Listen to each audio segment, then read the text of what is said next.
Voilà, la République, oui, la République, on en parle. Mesdames et messieurs, bienvenue à ce nouveau numéro de votre émission Décryptage qui donne la parole aux acteurs sociopolitiques de la République démocratique du Congo pour décrypter, comme le nom l'indique, l'actualité du pays. Les élections restent la question pendante ici au pays, le 4e cycle électoral, on va dire comme ça, la CENI hier, on va dire... Aujourd'hui, autour de 2 heures du matin, la CENI a livré les résultats provisoires des élections législatives pour toutes les 26 provinces de la République démocratique du Congo. On va dire un mot sur cette question d'actualité.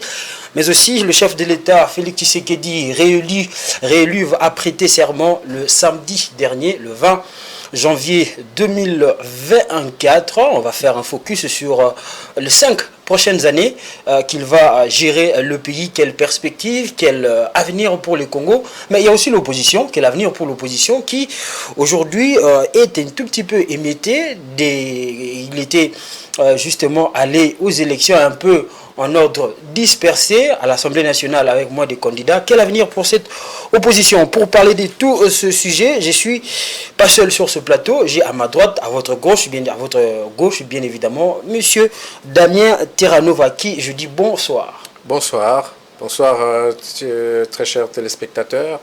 Je salue aussi mon co-débatteur que je vois pour la première fois. Je salue tous les membres de l'équipe de cette maison.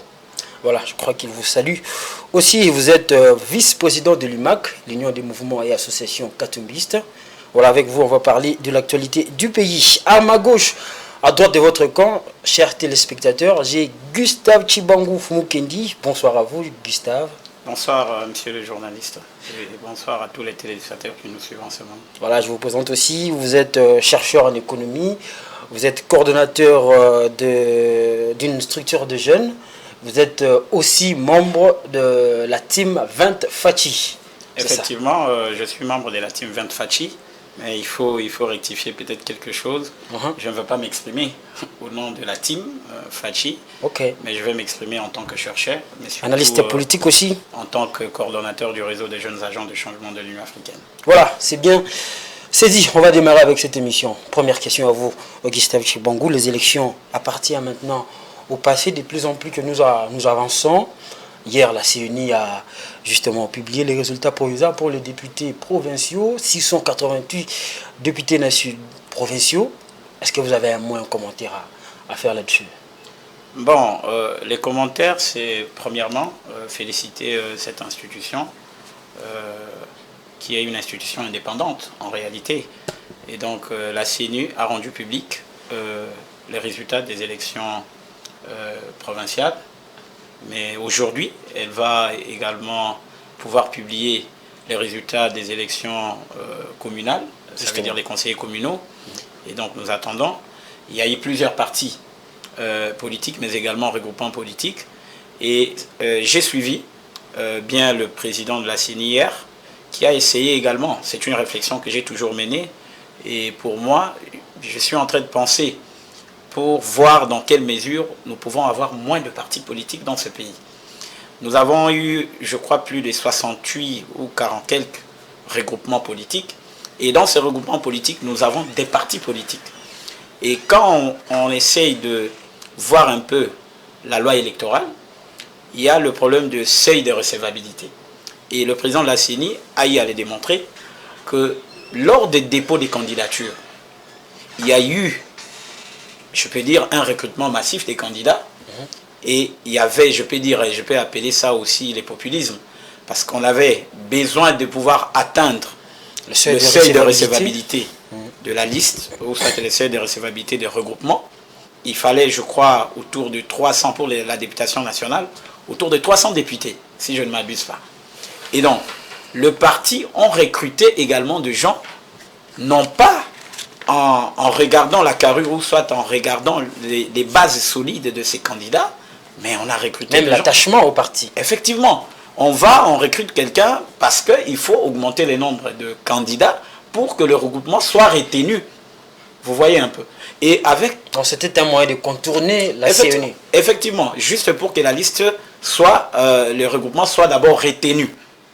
avec ces seuils de recevabilité, on a eu des candidats aussi, je peux dire des candidats fantômes.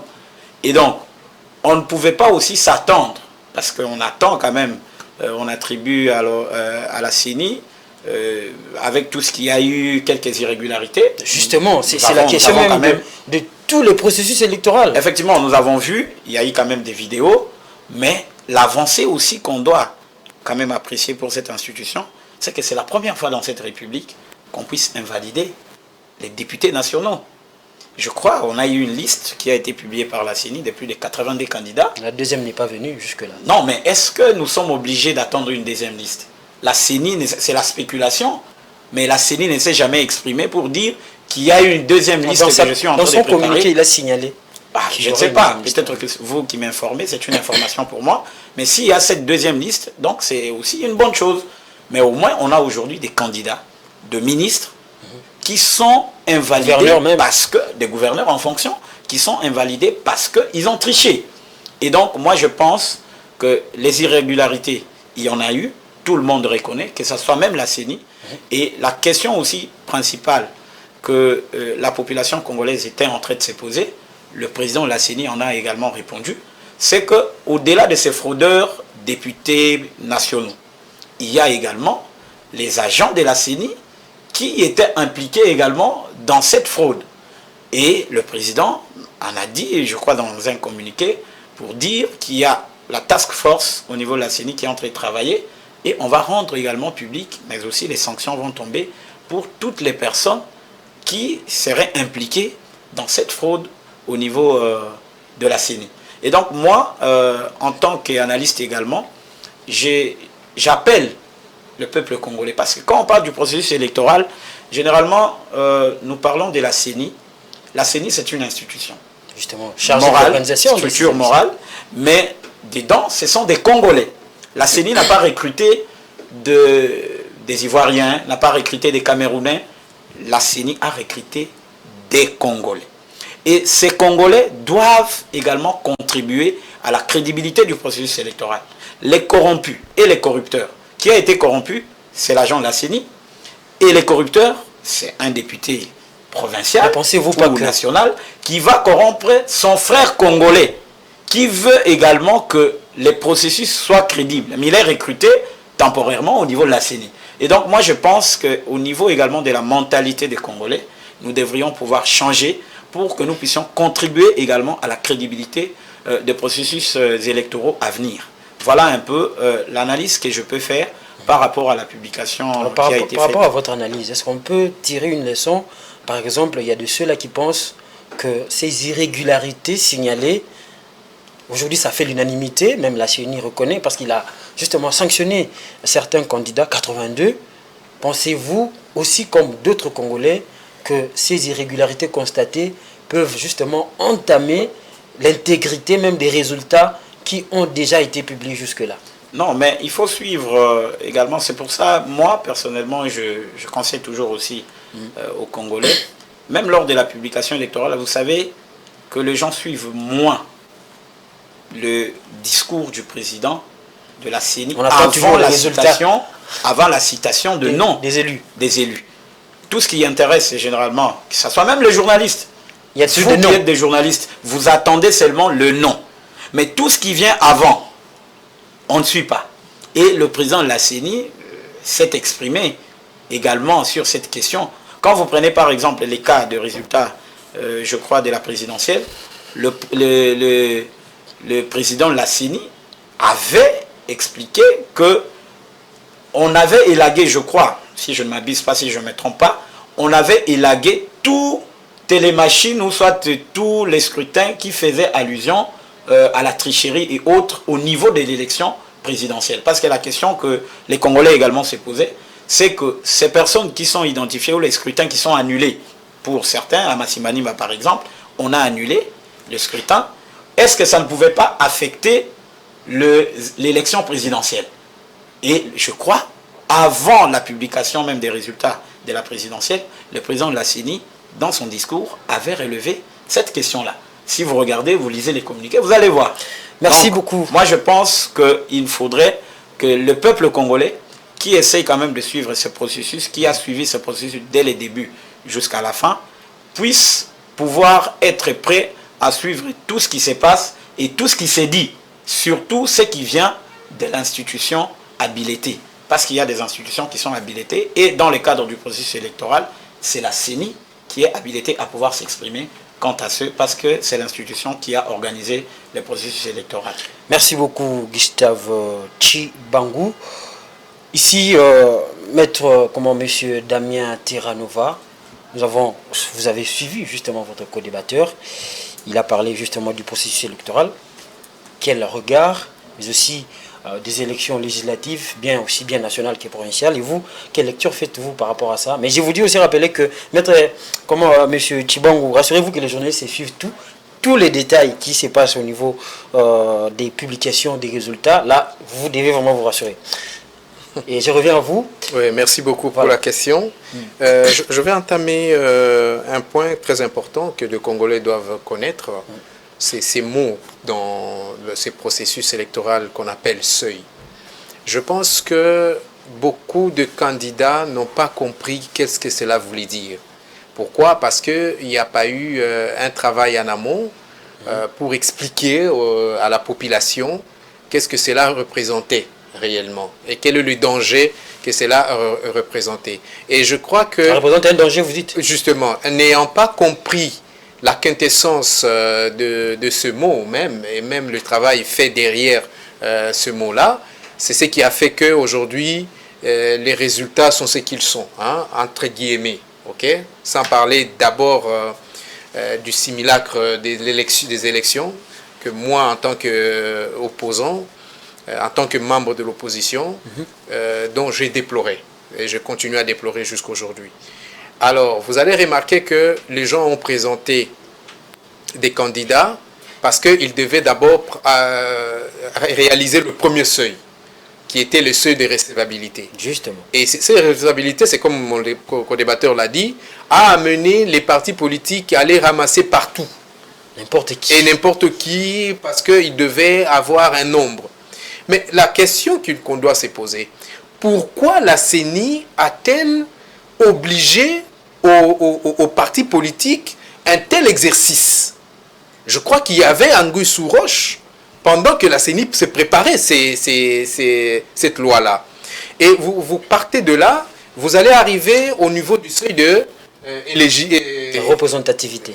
Non, d'attribution de sièges, c'est-à-dire éligibilité. Ouais. Pour que vous soyez élu, vous devez, votre parti ou votre regroupement doit atteindre un certain niveau, un certain seuil. Encore, le mot seuil revient. Soit disant de 1%. Pour les députés nationaux. Alors, vous voyez, là encore, il y a un grand problème, parce que même ceux qui sont partis voter ou se faire voter n'ont pas compris qu'est-ce que cela voulait dire. Vous allez voir, par exemple, dans un bureau de vote où j'ai été, et je pose la question après, hein, comme ça, une question de curiosité. Je dis, mais qu'est-ce que tu as voté? Qui est-ce que tu as voté? Il dit, j'ai voté tel président, j'ai voté tel député, et j'ai voté tel député provincial. C'est-à-dire, il vote de plusieurs partis et de plusieurs regroupements. En désordre comme ça. Pour lui, c'est la personne qui l'a envoyé. C'est choix quand même. Mais justement, ce choix est mal fait. C'était un piège que la CENI a tendu à la population. C'était un piège qui était mal expliqué. Vous voyez, pour passer, il fallait voter sur la liste électorale présentée par un parti ou un regroupement. Vous votez le président, le député national, le député provincial et le conseiller municipal. C'est difficile même. Sur une même liste. Pays, vous savez quand même. Non, c'est pas difficile. En fait, c'est ce que ce seuil veut dire, tout simplement. Oui, si vous voulez avoir de voix, vous devez tous vous aligner sur cette logique-là.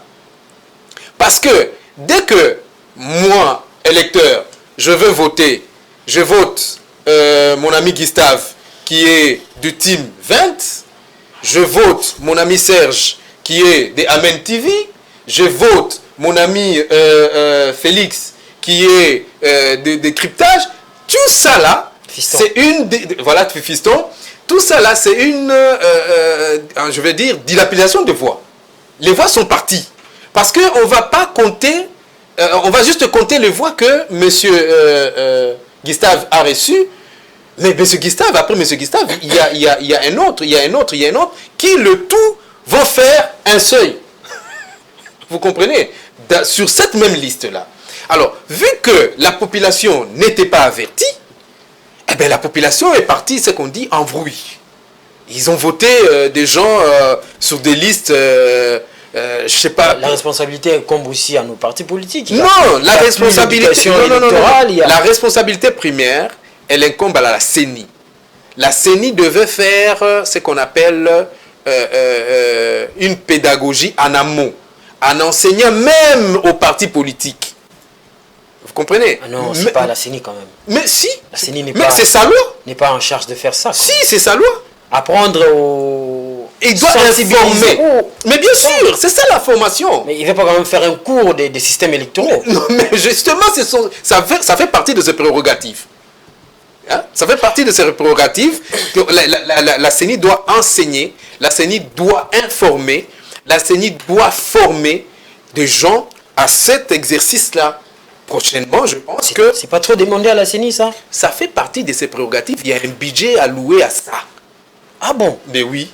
Il y a un budget alloué à cela. Alors, comme nos amis de la CENI préparaient ce qu'on appelle un simulacre ou bien un chaos électoral, ils n'ont pas fait cette pédagogie en amont. Mais moi je rappelle ce qui fait qu'aujourd'hui, ce n'est pas la première fois qu'on ait des élections à seuil. Il s'appuie. En 2018, on a eu aussi des élections à seuil. Oui. Bien qu'en 2018, il y avait que seuil de recevabilité. Non, recevabilité. Recevabilité, il n'y en avait pas eu. Si. Pour recevoir votre candidature, vous devez avoir un certain nombre de candidats. Des candidats présentés. Mais le seuil d'éligibilité pour que vous soyez élu, c'est avec M. Kadima. Ça, c'était un piège. Parce qu'aujourd'hui, vous voyez, mon ami l'a bien dit, qu'il a pris un temps pédagogique d'informer maintenant l'opinion, nous sommes en aval, que on a constaté des gens des votes en désordre. Mais la loi électorale a été quand même promulguée il y a longtemps. C'était aux partis politiques d'apprendre. Ça, c'est aussi un autre problème. L'autre problème, c'est que les Congolais ne lisent pas.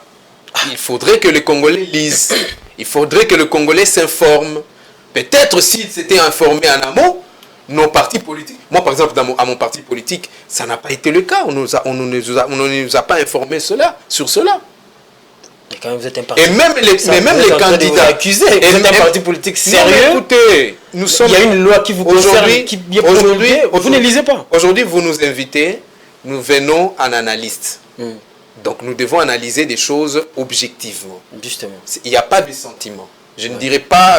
je veux pas encenser mon parti pendant que nous avons connu aussi le même problème. Justement. Donc, je parle de partis politiques en général. Oui. Et je m'indexe, en fait, en disant que moi aussi, chez moi, on ne nous a pas enseigné, on ne nous a pas informé pour dire, voilà, lorsque vous irez voter, il faut respecter la liste électorale. Je vais partir sur le deuxième point que mon co-débatteur a soulevé sur les invalidés. Justement. J'ai suivi M. Manara qui dit la CENI n'a pas invalidé. La CENI n'a pas invalidé, mais la CENI a retiré les suffrages à ces 82 personnes, mais moins une personne, parce qu'il y en a une qui a écrit et qui a été repêchée, M. Justin Kalumba, il a été repêché et il est passé. Vous voyez? Alors, de cela aussi, il y a aussi une pédagogie à tirer dessus, parce que c'est bien beau. La CENI nous dit que il a repéré ces machines à lui qui ont été bourrées par des personnes A, B, C, D. Mais comment il a su? Comment il a su que ce sont ces personnes-là qui ont bourré ces machines? Il y a des mécanismes de dénonciation. Justement. Mais pourquoi est-ce que la CENI n'a pas mis ces personnes à la disposition du procureur général? Parce que ces machines, c'est un bien, c'est un patrimoine de l'État qui a été utilisé hors contexte, c'est-à-dire il y a eu détournement. Il devait non seulement s'arrêter à dénoncer, mais aussi à mettre ces personnes à la disposition de l'État pour qu'ils subissent la loi, la rigueur de la loi. Mais pourquoi ça n'a pas été fait? Parce qu'il y a anguille sous roche. Et je vais en troisième lieu. Vous allez comprendre qu'aujourd'hui, avec les élections provinciales, j'apprends qu'il y a des provinces qui n'ont pas été proclamées. Tout simplement parce que, selon la CENI, elle est encore en train de faire non, pas de dépouillement, mais comment on appelle, de recherche pour savoir qui a utilisé la machine et qui ne l'a pas utilisée. Mais chose grave, comme mon débatteur vient de le dire, on annule pour les députés provinciaux, on annule pour certains députés nationaux, mais on laisse celui de la présidentielle. Comment ça s'est déduit? Parce que la Cour constitutionnelle avait annulé les élections pour la présidentielle. Donc Massimani Maïakoma. Mais justement, seulement. Mais pourquoi les autres? Kinshasa par exemple, où le gouverneur a été pris la main dans le sac et il a été invalidé. Un gouverneur de la ville. Donc ça veut dire que il y a beaucoup de choses à dire là-dessus. Et nous qui dénonçons ces simulacres électoraux, nous les dénonçons avec raison. Il y a eu réellement un simulacre. Il y a eu réellement un bourrage. Donc pour vous, ces irrégularités-là entament justement on devait annuler des résultats. On devait annuler, bien sûr, papa, la fraude corrompt tout. C'est ce que la loi nous dit. La fraude corrompt tout. Nous étions à l'université, lorsque... Vous savez, j'ai toujours eu envie de rappeler un fait. En 1995, pour les gens qui ont les cheveux blancs comme moi, se rappelleront que dans ces pays, il y a eu des examens d'État, il y a eu une tricherie nationale des examens d'État. Et dans ces pays, on avait annulé cet exercice-là, cette année-là. Mais pourquoi on ne l'a pas fait pour les élections en 2023? On devait le faire, on devait tout annuler parce qu'il y a déjà fraude. Qu'est-ce qui nous garantit que c'est que les autres ont fait pour eux? Parce que je venais de vous démontrer, il ne fallait pas voter pour une seule personne, il fallait voter pour 4 personnes, le président de la République y compris. Qu'est-ce qui nous garantit que ces élections-là, le président de la République n'a pas été voté par ces machines perdues? Et aussi, un autre point que les Congolais doivent savoir, combien de machines ont été utilisées en dehors de la CENI ou en dehors des agents de la CENI? Combien de machines? On ne nous a pas donné. Et même s'il arrivait qu'un jour qu'on nous les donne, est-ce que les résultats produits par ces machines-là vont-ils être revus même au niveau national avec le président de la République? Tout ça, je pense que M. Kadima et tous ceux qui entourent M. Félix Tshisekedi devaient être honnêtes en annulant tout simplement ces élections à tous les niveaux. On aura critiqué, ça c'est la question que je vous pose à vous deux. On aura beau critiquer, mais est-ce qu'on peut proposer des pistes et des solutions? Mais bien sûr, on doit toujours proposer. La première proposition que nous faisons nous, de l'opposition à l'unanimité, c'est l'annulation des élections. Lorsque nous annulons les élections, nous allons aller sur de bonnes bases, pas avec le bureau de M. Kadima. Il faut démettre. C'est la table rase. Il faut démettre le bureau de M. Kadima et mettre un autre bureau avec des gens sérieux qui vont nous amener à faire des bonnes élections. Voilà. Voilà, il a donné ses pistes de solutions. Vous avez aussi des pistes de solutions? Merci, Monsieur Fiston. Excusez-moi, je peux revenir un tout petit peu sur quelques... Oui. Rapidement. Rapidement, je crois, la question du seuil, par exemple, M. Damien a démontré qu'il y avait des seuils, les seuils de recevabilité des listes, mais également d'attribution de sièges.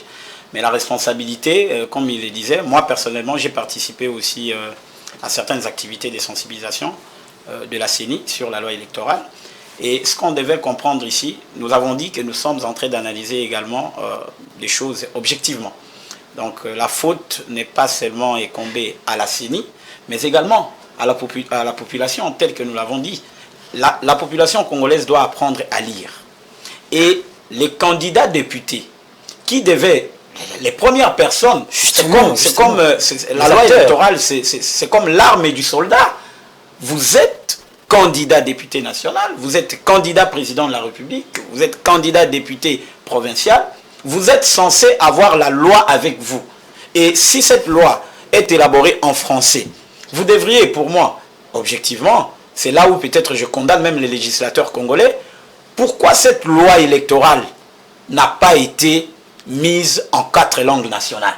Pour permettre même à ma sœur qui est à Massimba Nimba, qui postule à la députation provinciale, qui ne parle pas assez bien peut-être français, avec ces notions des seuils, que cette personne lise en lingala et qu'elle comprenne. Donc vous voyez que c'est le rôle qui devait être joué à la fois réellement au niveau de la CENI, qui devait également sensibiliser la population, mais aussi le parti politique qui avait aligné des candidats. Et les candidats d'abord eux-mêmes devaient déjà s'approprier la loi électorale, parce que cette loi, en réalité, ce n'est pas la CENI qui a élaboré la loi électorale.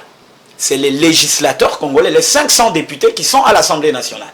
Et lorsque les discussions, je me rappelle bien, lorsque les discussions s'est passées sur la loi électorale, je crois, ça n'intéressait pas les Congolais. La majorité des Congolais ne suivaient même pas toutes les discussions, les débats qui se tenaient au niveau de l'Assemblée nationale. Mais on s'intéresse juste le jour du vote. Le calendrier électoral. On doit tenir les élections le 20 décembre. Et c'est tout ce qui se disait. Mais tout ce qui va conduire la loi sur laquelle la CENI va s'appuyer pour organiser tous les processus électoraux, les Congolais ne se sont pas intéressés à pouvoir la lire en profondeur et comprendre ces notions, même de seuil. Mais je peux vous rappeler que lorsque les législateurs étaient en train de réfléchir sur la question de ces 2 seuils, tout est parti du nombre pléthorique des partis politiques. Et on s'est dit qu'il y a tellement de partis politiques, il y a des partis politiques qui n'ont que le siège. Un siège là dans les documents. Mais quand vous partez dans ces sièges-là, ils ne tiennent aucune réunion. Mais c'est un parti politique qui va aligner les candidats. Donc vous trouvez que déjà le départ, les Congolais ne se sont pas intéressés. Mais au cours du processus, ils essaient quand même de s'intéresser. Mais les gens qui devaient leur permettre aussi d'approfondir, les partis politiques ont un rôle très important à pouvoir jouer. Mais cela ne dédouane pas aussi l'État de pouvoir sensibiliser sur les cadres juridiques. C'est ça aussi. L'État, au travers également de la CENI, a sa part de responsabilité. Et c'est comme ça que j'ai dit que ce processus nous permet aussi de pouvoir préparer le prochain processus.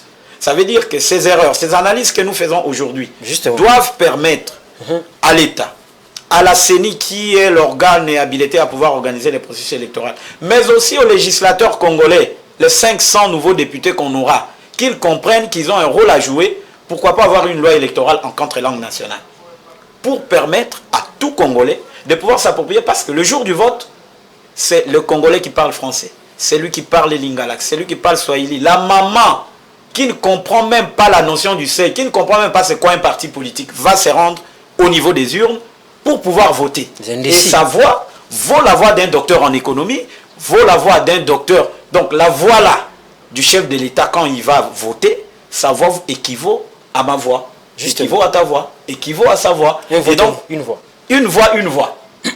Il n'y a pas une voix qui est supérieure à l'autre. Et donc si les personnes qui ne comprennent pas sont plus nombreux que ceux qui comprennent, c'est la majorité qui gagne. Et c'est comme ça que nous avons deux fois certains candidats qui sont élus, alors qu'au niveau de l'opinion, les gens qui essaient quand même d'analyser objectivement les choses se disent « Mais comment il est passé? Comment il est voté ?» Vous voyez. Et donc la responsabilité vraiment revient un peu presque à tout le monde. Mais une autre notion, M. Damien a parlé également des députés nationaux qui ont été invalidés, mais que la CENI ne les a pas mis à la disposition de la justice.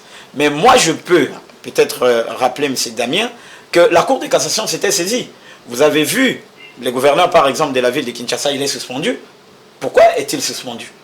Parce que la Cour de cassation aurait demandé, et je crois pour la... A demandé.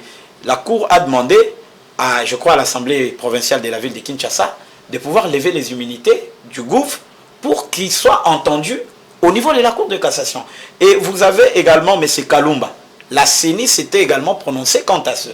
Lorsqu'on a invalidé les députés nationaux, on a donné 48 heures il y avait un communiqué, si vous lisez les communiqués de la CENI, 48 heures étaient données à tous ces députés de pouvoir introduire les recours pour celui qui pensait qu'on l'a invalidé injustement. Il peut introduire un recours dans les 48 heures qui suivent l'invalidation pour que la CENI traite son dossier. Et c'est comme ça que M. Kalumba, on dit qu'il est le seul à avoir déposé les recours, et il y a eu une commission, c'est la CENI qui s'est exprimée ainsi. Il y a eu, je crois, un communiqué le travail a été fait sur une équipe qui a travaillé sur ces recours, et l'on aurait constaté qu'il a été invalidé injustement. C'est comme ça qu'il a été proclamé comme élu député national. Mais les autres, pour l'instant, la CENI n'a plus, peut-être je me suis trompé, mais maintenant là c'est la Cour constitutionnelle. S'il faut introduire les recours, ce n'est plus directement à la CENI, mais il faut aller au niveau de la Cour constitutionnelle. Les irrégularités, il y en a, on a tous soulevé cela. Quelle piste de solution? Est-ce qu'il faut revoir ou annuler le présent scrutin, les présents scrutins qui a justement reconduit Félix Tshisekedi à la tête du pays, qui a donné lieu à 477 députés et 688 députés nationaux et 688 députés provinciaux? Ou bien est-ce qu'il faut réfléchir pour des prochaines échéances électorales? Monsieur le journaliste, en fait, vous voyez cette question de l'annulation des résultats, ou soit du processus en général, c'est un peu trop simpliste pour moi. Je crois, tous les Congolais, depuis, je crois, 2019, 2020, avec tout ce qu'il y avait, avec la cohabitation, FCC, et puis... Mais tout le monde est d'accord sur les irrégularités. Tout le monde est d'accord. Mais la question, quand vous regardez même les communiqués, je crois les communiqués de la Cinco, lorsque la Cinco s'est exprimée pour donner les fiscs et les chiffres de bureaux de vote qui ont été ouverts le jour des élections, je crois on était autour de 80% des bureaux de vote ouverts. Ça veut dire qu'il y a eu des irrégularités. Mais on se pose des questions. Est-ce que ces irrégularités pouvaient entacher l'ensemble du processus électoral? C'est pour ça que je dis que c'est simpliste. La réponse est? Non, la réponse est que ces irrégularités sont là, mais ça ne pouvait pas quand même conduire à l'annulation du scrutin en général. Et pour moi, je pense que ces irrégularités doivent nous permettre de pouvoir améliorer. Parce que si vous regardez, cher Damien, cher fiston, les processus électoraux de la RDC nous a coûté combien? Je crois qu'on est autour de 1 milliard 200 000 $. Et pour mobiliser ces fonds, il fallait que nous puissions financer des processus électoraux seuls. Ça veut dire l'idée, c'est que le gouvernement congolais puisse financer, que le pays ne soit pas dépendant des partenaires techniques et financiers internationaux. Il fallait financer plus ou moins 1,2 milliard. Et les 1,2 milliard là, c'est en réalité, on a sacrifié certaines charges qu'on devait faire, certains besoins, certains défis à pouvoir relever au niveau du pays. C'est un engagement qu'on a pris. Hein. Effectivement. Et je crois qu'annuler ce processus veut dire que le 1,2 milliard que nous avons dépensé du peuple congolais, 1 milliard de dollars. On renonce à ça. On renonce à ça et il nous faut encore 1 milliard pour pouvoir financer ces processus électoraux. Donc moi je pense que, objectivement, nous ne pouvons pas annuler, mais nous pouvons prendre ces irrégularités pour pouvoir améliorer le scrutin prochain et que chacun joue également sa part des responsabilités. À la fois les partis politiques, mais également le gouvernement, mais aussi la société civile, qui a aussi un rôle très capital à pouvoir sensibiliser la population dans le cadre du processus électoral. Voilà un peu ce que je pouvais dire par rapport à ça. Merci beaucoup Gustave Tshibangou. Je rappelle que nous sommes sur décryptage. Maintenant, on a fini avec des questions électorales, bien évidemment. On va entrer un peu dans le mandat qui s'ouvre, on va dire, parce que la Cour constitutionnelle a déjà pris acte de la prestation de serment de Félix Tshisekedi. Aujourd'hui, on peut parler de 5 ans, qui est d'ailleurs le point focal ou bien le fondement, même le fondamental de notre émission. Aujourd'hui, on va parler de 5 ans. Quel avenir du Congo pour les 5 prochaines années qui arrivent? Gustave Tshibangou, je reste à vous. Comment voyez-vous le Congo dans 5 ans? Merci beaucoup, monsieur Oleko. En fait, les 5 prochaines années de la RDC, moi je vois un pays prospère. C'est le slogan, attention. C'est les slogans, mais tout doit commencer par un rêve. Il faut toujours rêver. Nous avons tous les atouts dans ce pays pour devenir ce pays prospère que nous voulons. Et je pense que 5 ans, ça paraît. Il y a ceux qui analysent, qui disent que 5 ans c'est peu. Mais moi je pense qu'il est temps, pour nous les Congolais, de pouvoir militariser nos actions. Pourquoi je parle de la militarisation de nos actions? Militariser nos actions. Militariser les actions, que ce soit les actions du gouvernement, mais aussi de chacun. En fait, quand je parle de la militarisation des actions, ça veut dire quoi? Ça veut dire que nous devrions nous comporter en militaire. En fait, je donne cet exemple, c'est par rapport à la gouvernance de la province de l'Ituri. Je vous ai dit que j'étais dans l'équipe de la campagne du président de la République, mais lorsqu'on arrive dans cette province, j'étais parmi ceux qui pensaient que est-ce que les législateurs congolais, je ne sais pas si cela est possible, et les juristes peuvent en réfléchir, que nous puissions avoir la gestion de nos gouvernorats, je ne sais pas moi, que ce soit des hommes militaires qui dirigent. Et les gens du Nord ne diront pas ça. Hein? En fait, pourquoi je l'ai dit? Vous savez, dans l'armée, il y a une certaine discipline. Quels que soient les fléaux, tout ce qu'on a comme corruption et autres, vous savez, quelqu'un peut être dans l'armée, mais il revient toujours à la raison à un moment. Il s'est dit, il est militaire. Et il y a une discipline à pouvoir suivre. Et nous avons un comportement, que ce soit dans nos dirigeants, que ce soit dans nos familles. Vous allez voir que nous sommes beaucoup plus dans l'approche réactive. Les Congolais sont beaucoup plus dans la réaction. Regardez, prenez l'exemple de l'embouteillage, par exemple, dans la ville de Kinshasa. On attend à ce que ça s'empire et les agents de l'ordre viennent. Alors que s'il y avait une bonne planification, on pouvait déjà anticiper cela. On pouvait déjà planifier pour dire que cette histoire-là ne peut pas arriver. Maintenant, on doit commencer par la planification. Est-ce qu'on planifie? Nous avons 24 heures. Avec les dirigeants que nous avons. Nous avons 24 heures. C'est le même 24 heures que les Coréens utilisent. Ils n'ont pas 48 heures. Justement. C'est le même 24 heures que les Américains utilisent, que les Chinois utilisent. Et que le Congolais également utilise. Mais eux, vous travaillez 24 heures sur 24. Mais au Congo, on va vous dire que le temps de travail, c'est de 8 heures.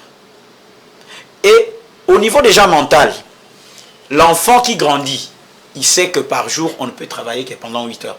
Oublions qu'il y a un écart, il y a un retard entre lui et cet enfant chinois. Entre les dirigeants congolais et les dirigeants chinois. Il y a un écart.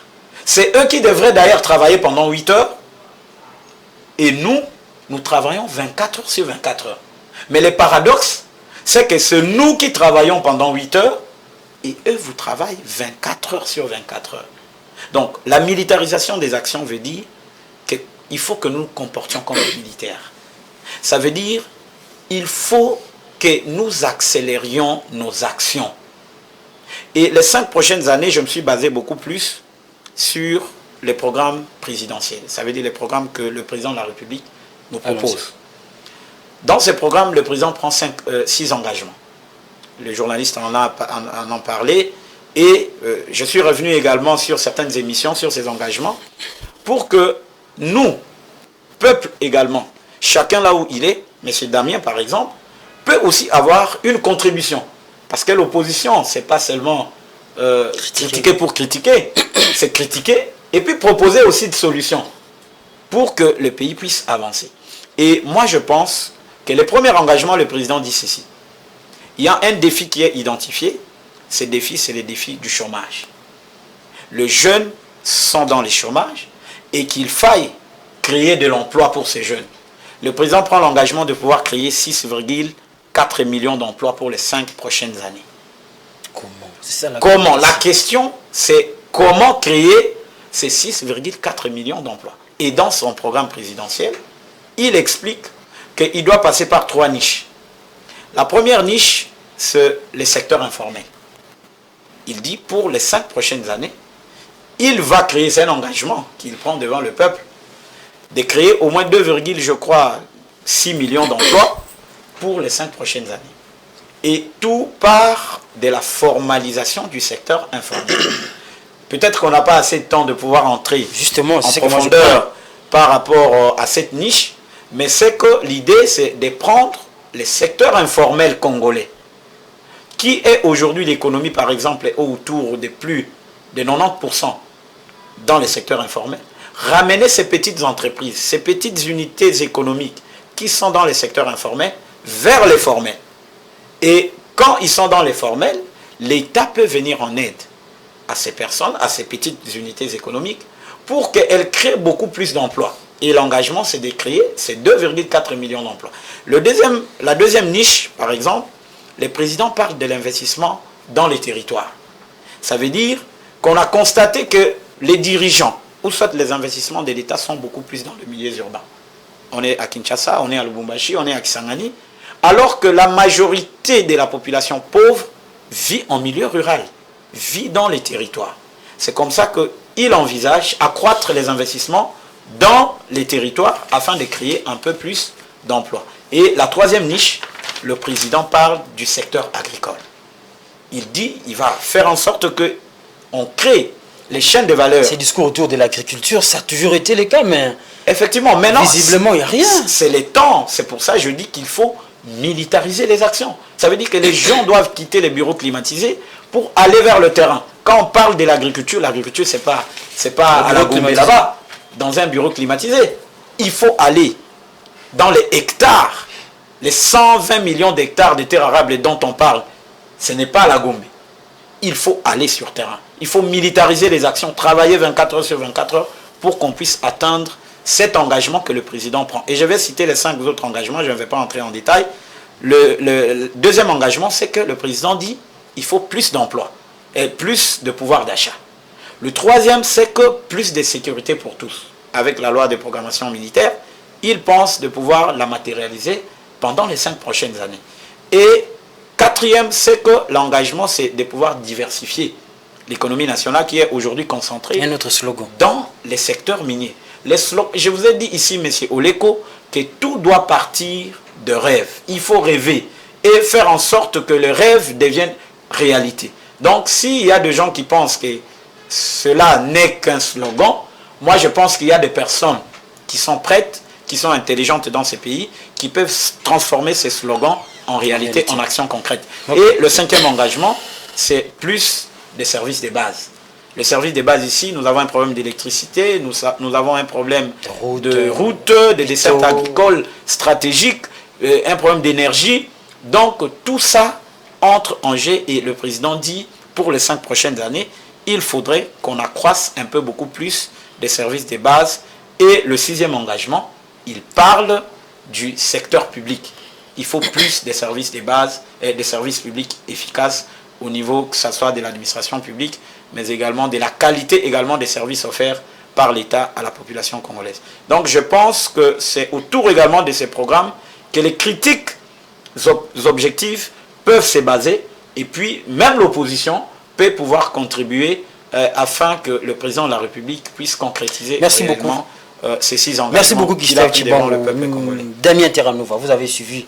Il a justement déballé et puis entré même en détail, décortiqué tous les engagements pris par le chef de l'État lors de la prestation de serment. On parlait justement des 5 années devant nous où on va voir un quinquennat être, on va dire, pratiquement consommé. Mais vous, selon vous, vous avez suivi les élections. Vous étiez, comme vous avez dit, avec vos cheveux blancs, vécu les 5 ans avant ici, et nous avons encore 5 ans devant nous qui se dessinent. Quel avenir du Congo pour les 5 prochaines années? Je veux dire, enfin... Qu'est-ce que vous voyez en fait devant vous? Non, mais moi je vois M. Félix Tshisekedi bis. Okay.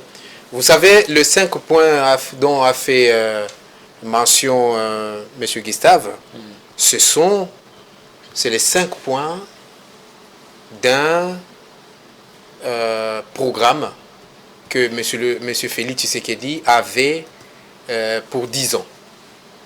Ouais. Aujourd'hui, il est réduit à 5, mais dans 10 ans, il y en avait 20. Okay. Ouais, 20 comme ça, 20 points. Ce sont des points. C'est juste des points. Voilà, je vais faire ça, je vais faire ceci. Mais qu'est-ce que M. Félix Tshisekedi a réalisé pendant les 5 premières années de ces 20 points? De ces 20 points qu'il avait, pour qu'on revienne aujourd'hui à 6 points. Qu'est-ce qu'il a réalisé? Qu'est-ce qu'il a fait? Et vous allez remarquer que dans les 5 premières années de M. Félix Tshisekedi, sur tout ce qu'il avait énuméré dans son planning, à réaliser pendant 10 ans, il n'a rien fait. Rien. Absolument rien quand vous lisez son planning. Ok. Et aujourd'hui, il vient nous donner, du Valium, en nous parlant des 6 points qu'il va réaliser. Pour nous endormir. Pour nous endormir, vraiment bien dormir. Parce que, pendant 5 années. Oui, les 5 premières années, il nous a, comme dirait enquiquiné, il nous a roulé en farine. Et maintenant, pour nous endormir très bien dans la farine, il nous sort 6 points. Mais où sont partis les autres points? Excusez-moi. Est-ce que M. Félix Tshisekedi a l'intention de changer la constitution et de demander encore 5 ou 7 autres années pour réaliser les restants de ce points? Vous voyez? Donc, pour moi, M. Félix Tshisekedi ne fait que ce qu'il a toujours fait. C'est du populisme. C'est un discours d'investiture. Après le dope électoral. Alors, il vous amène, il vient vous raconter des histoires. Je ne sais pas comment il va le faire, parce que s'il en avait l'intention et la bonne volonté, il aurait commencé à nous dire, voilà sur le 20 points, voilà ce que j'ai réalisé pendant 5 ans, et voilà ce qui me reste à faire. Il me reste 6 points à réaliser sur les 5 autres années. Mais il n'y en a pas eu. Il n'y en a pas. Donc il a fallu qu'il fasse un tour vers le passé. Je pense que M. Félix Tshisekedi devait commencer par, même pendant sa campagne, il ne nous a pas fait, le rapport. On n'a pas suivi ça. Donc moi je pense que c'est du populisme et que M. Félix Tshisekedi, il n'y aura rien de nouveau. Mais on vous dira par exemple, du côté de l'enseignement, on vous dira, mais voilà, tout ça 45 territoires. Mais bien sûr, c'est ce qu'on va nous amener. De la maternité. C'est ce qu'on va nous amener parce que... C'est même des réalisations. Mais écoutez, moi, je vous oppose ce sont des réalisations médiocres. Ok. Oui, tu peux bien me l'opposer, ce sont des réalisations médiocres. Aujourd'hui, on vous a parlé en fait de la gratuité de l'enseignement. Pour de quelle qualité il y avait? La qualité était médiocre. Il vous dit la gratuité de la maternité. Quelle qualité? La qualité était médiocre. Et aujourd'hui, je pense d'ailleurs dans ces points-là, quand je lis, il y a quelque part où il dit qu'on va revoir, même si on peut aller à la gratuité de l'humanité, des écoles de l'école secondaire. Ce n'est pas un péché. Et, non, tout ça, c'est pas un péché. Mais le problème, c'est la qualité. C'est la qualité. C'est quoi? C'est pour que ça nous produise quoi? Mais Mobutu n'a rien perdu. Je prends les exemples comme ça. Qui c'est? Mobutu, par exemple. Mobutu. Oui, n'a rien perdu depuis qu'il a... L'école a instauré la gratuité. Vous parlez de la qualité, mais la qualité, ça va rester la même. Mais ça, c'est ça que vous dites. Ça, c'est ce que vous dites. Nous avons des enfants qui étaient dans des circuits étatiques qu'on a pu retirer parce que la qualité était devenue médiocre. Imaginez, dans une salle de classe où il y avait 40 enfants, avec la gratuité, il y en a 120. Et il n'y a pas eu amélioration des infrastructures scolaires. Un seul moniteur qui a enseigné 40, maintenant il doit enseigner 120. Ça va donner quoi? Il va surveiller quoi? C'est de la médiocrité. Donc les 5 ans à venir. Pour nous, M. Félix Tshisekedi restera égal à lui-même, parce qu'il a sa majorité au Parlement, il va tripatouiller des choses comme il veut, il va nous amener, je ne sais pas, il va amener les pays dans une aventure encore plus macabre. Là, on comprend. les projets qui ont été menés par Félix Tshisekedi pendant les 5 ans sont médiocres. Les 5 ans à venir, il n'y aura rien. Mais vous dites que le Congo sera prospère. Merci, M. Oleko. Je vais revenir sur certains points que M. Damien a évoqués. J'assume et je dis encore que le Congo peut devenir prospère et je crois que le président de la République en a relevé lors de son discours de l'investiture. Il a reconnu qu'il y a eu quand même des erreurs il a employé le mot dans le passé qui ne reviendront plus. Et ça, c'est important. Ça sort du discours d'un président de la République. Il en assume Congolais l'ont à l'œil, hein, la responsabilité. En fait, en ce qui concerne les 5 dernières années, c'est comme je disais, M. Damien doit quand même accepter certaines réalisations. Vous savez, les critiques, elles sont aussi critiques lorsqu'elles sont objectives. Si on est un peu simpliste en disant que tout est noir, rien n'a été fait. La gratuité a baissé la qualité. Non. Moi, je suis l'un des acteurs même du système éducatif. Comme vous le savez, je suis assistant à l'université. Et parler aujourd'hui de la qualité de l'enseignement en RDC, ça ne date pas avec le président Félix Tshisekedi. Ça, on doit quand même les reconnaître. Avant Félix Tshisekedi, la qualité de l'enseignement en RDC était meilleure. C'est la question qu'on doit se poser. Nous sommes dans l'enseignement, nous avons vécu.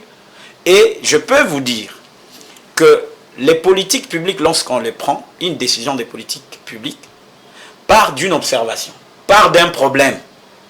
Et la gratuité de l'enseignement qui a été lancée est partie d'une observation. L'observation, c'est quoi? C'est qu'il y a des disparités. Il y a des enfants qui sont à l'école, mais il y a ceux qui n'y vont pas. Il y a ceux qui sont dans la rue. Et moi, je vivais ça, je vis ça également chaque jour. Parce que je suis un acteur social, j'observe. Vous avez des enfants qui sont dans la rue, qui ne partent pas à l'école. Est-ce que vous savez que ces enfants sont une bombe à retardement? Prenez cet enfant qui a 5 ans aujourd'hui. Vous lui ajoutez 12 ans. École primaire comme secondaire. Et quelle solution vous avez Cet apportée à cet enfant aura enfant? 17 ans. La solution, c'est celle-là. C'est d'abord ramener cet enfant sur le banc de l'école. Et là, moi, je pense qu'on est encore au niveau de la quantité. Parce que on a 2 niveaux dans ce système éducatif. La quantité, comme il en a évoqué la question des infrastructures, là, on est au niveau également de la quantité des infrastructures. Ça veut dire qu'il faut avoir plus de classes. Mais au-delà de ces classes, il faut également des classes de qualité. Parce qu'aujourd'hui, vous avez besoin, par exemple, que les salles informatiques soient installées dans les écoles. Là, ce n'est plus question seulement de la quantité d'ordinateurs ou de la quantité des salles de classe, mais également de la qualité. Et donc, on a 2 côtés, la quantité, mais également la qualité de l'enseignement. La quantité, c'est que ces enfants qui sont dans la rue doivent être ramenés, rejoindre ne fût-ce que les bancs de l'école, pour qu'ils soient utiles demain, pour qu'ils ne soient pas une bombe à retardement, parce que l'enfant qu'on ajoute de 12 ans, à l'âge de 17 ans, il ne sait ni écrire, ni lire, cet enfant est une bombe à retardement. Et moi, je pense que la gratuité de l'enseignement, avec les résultats qu'on nous a donnés, la Banque mondiale déjà avait donné d'ailleurs les statistiques, c'est qu'on est autour de 5 millions d'enfants qui sont retournés sur le banc de l'école grâce à la gratuité de l'enseignement. Et donc, il y a eu également d'autres réalisations du président de la République avec la couverture santé universelle. Il en a parlé. La quantité, mais également la qualité de ces infrastructures. Ça pose problème. Ce sont des défis majeurs. La RDC est un continent. Ce n'est pas un pays. D'ailleurs, on doit l'appeler un continent. 5 fois la France, ce n'est pas facile. Donc, vous voyez que même s'il faut réaliser de choses, il faut le réaliser dans toute la République. Et les expériences commencent d'abord, par exemple, avec la gratuité de la couverture santé universelle. C'est qu'on a commencé avec la maternité gratuite, d'abord dans la ville de Kinshasa, et puis on est en train de partir processuellement. Quand vous prenez le programme de développement local des 145 territoires, la réalisation est là, Mais vous savez qu'il y a certains territoires où il y a des difficultés, par exemple, des déplacements des intrants. Ça veut dire les intrants qui doivent partir être utilisés, les machines ou soit... Donc, il fallait commencer d'abord par les routes. C'est comme ça que le président de la République, parmi ces 3 initiatives phares, il a identifié la première initiative, c'est celle de PDL 145 territoires, le volet route, pour que on améliore les routes afin de permettre également l'acheminement des matériels pour la concrétisation de tous les travaux qui sont prévus dans ce programme de développement local des 145 territoires, parce qu'on veut que les développements partent de territoires au lieu que l'on puisse gérer les territoires à partir des villes urbaines. Merci beaucoup Gustave Tshibangou, mesdames et messieurs. Nous tendons vers la fin de cette émission, mais nous allons aussi poser cette question, c'est très important, je reste à vous. Aujourd'hui, quelles sont les réformes, en 2, 3, 4 mots, importantes que le chef de l'État doit mener, mais aussi, il y a aussi, c'est pour le problème de la qualité du capital humain. Quel type d'homme le chef de l'État, avec qui le chef de l'État doit travailler pour qu'il réussisse son mandat? Vous avez 3 minutes. Merci beaucoup, monsieur Oleko. 3 minutes. C'est une très bonne question. Et je pense que le président de la République en est conscient, parce qu'il a fait une très bonne expérience pendant même la campagne électorale. Il a circulé, il a fait 53 meetings, et il a circulé pratiquement toutes les 26 provinces de la RDC. Et il a rencontré des problèmes. Il a communiqué avec la population. Et je pense que lors même des meetings, vous aviez vu les réactions même de la population envers certains dirigeants.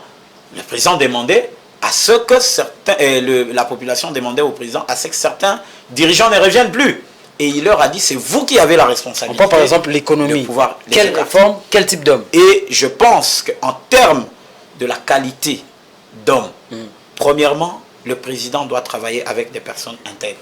Parce que vous savez qu'il y a des antivaleurs dans ce pays. La corruption, par exemple. Ceux qui sont corrompus, ce sont les Congolais. La mentalité. Et l'IGF doit accélérer sa patrouille financière là, mais également une structure que j'aime bien, la cellule nationale des renseignements financiers, que la population congolaise de fois ne connaît pas. Vous savez qu'il y a beaucoup de gens qui sont dans cette république, qui sont dans les systèmes par exemple de blanchiment des capitaux.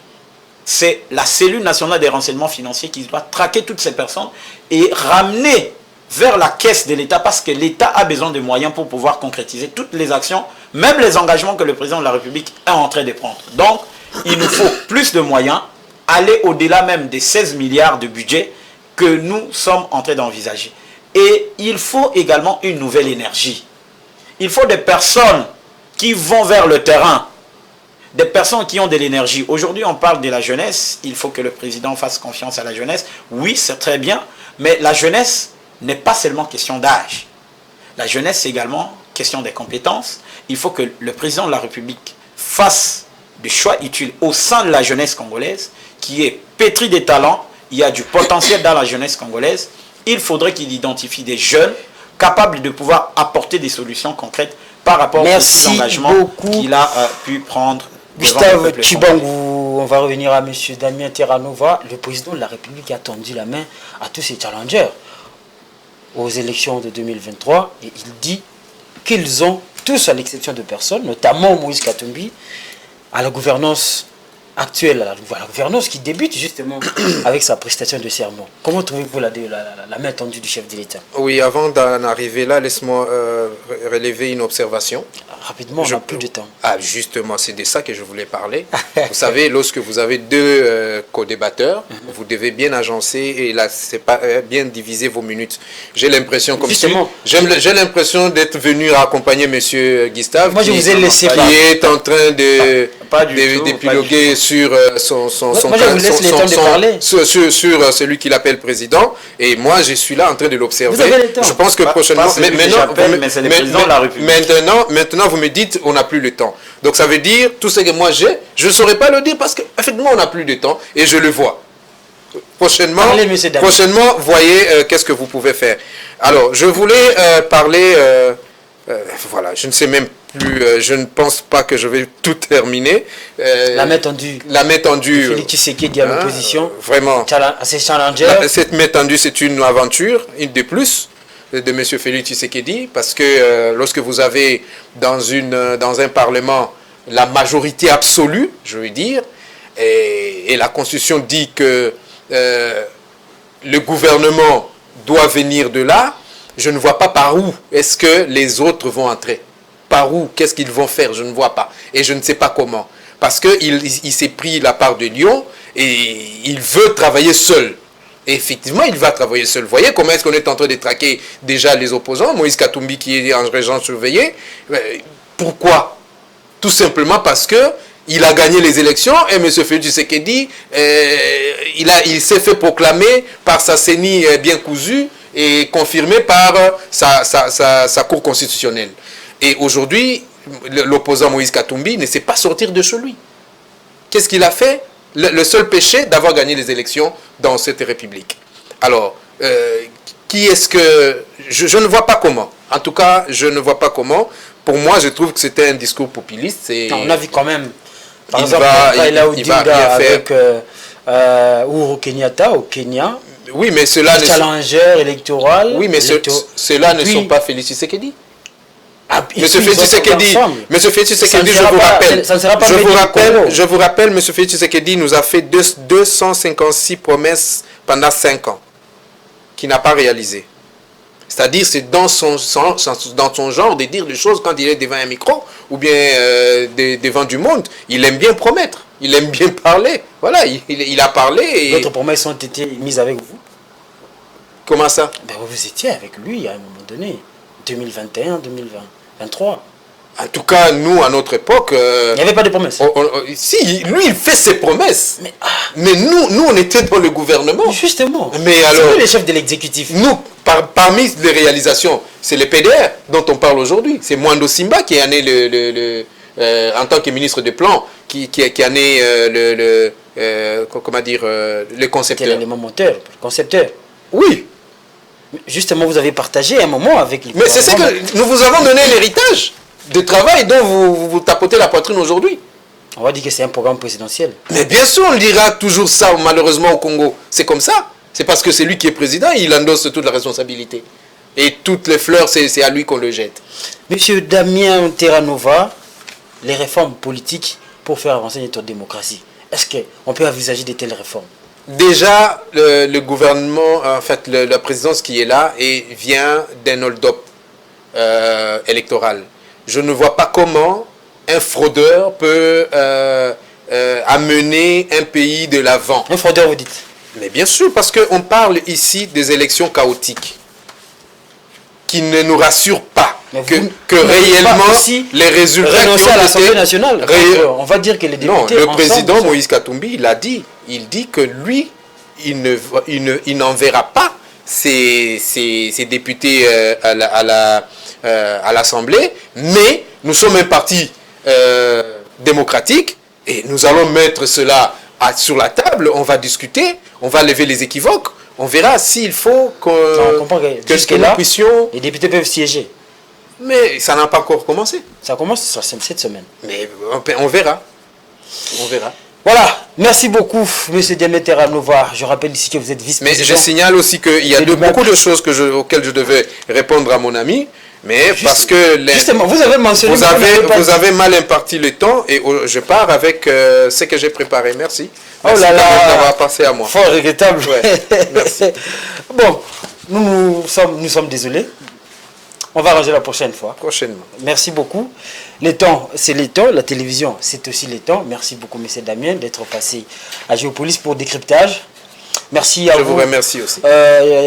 Gustave Chibangou pour être passé à Géopolis pour décryptage. Je rappelle que nous avons parlé ici des élections, les élections qui tiennent encore en haleine l'actualité politique nationale. On a parlé aussi de l'avenir du Congo pour les 5 prochaines années. À côté de l'opposition, on dit qu'il n'y aura rien.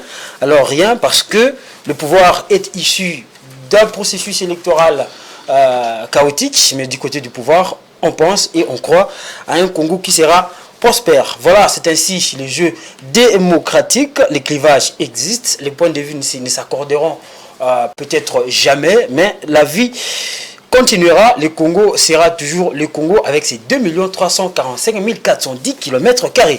À moi, je vous dis au revoir. Merci à toute l'équipe technique qui a accompagné cette émission ce lundi 22 janvier 2023. Je pense à Papa Noël, je pense je pense à Benny Fombo, je pense à bien évidemment Stani Samba et les autres. Je vous dis au revoir, on se voit pour le prochain numéro qui sera sur vos écrans très prochainement. Au revoir.